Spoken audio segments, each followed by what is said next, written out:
All right, so we've got our help articles synced with command bar. So that means if I go into the help hub tab here so I can see how they look in help hub, I can search for something like coupon and we'll get article results right in line here. And users can click them and read the help articles without leaving the current page they're on in your app. Now these articles will also show up in the bar. So if I go into the bar section here so we can see the bar and type the same thing, coupon, I'll also get command results and help article results. So the user can kind of scroll around in the preview and read it again in the bar.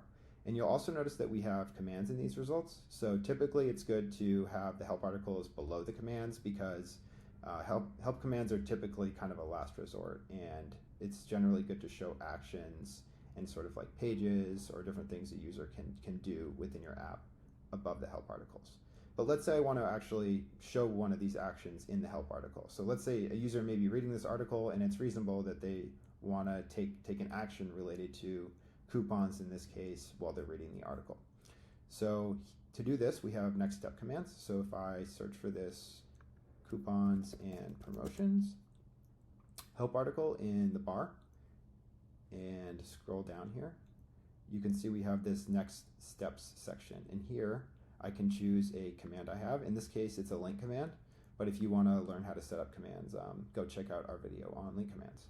But here I set it to this go to coupons command, and I'm just going to go, let me clear this out first, and then I'm going to go save.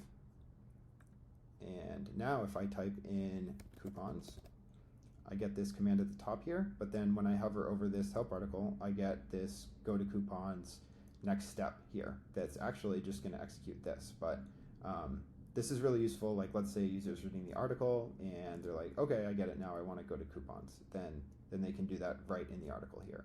And we typically see this increases conversion rates slightly because users have a direct CTA right from the article. And these next step commands will also show up in Help Hub.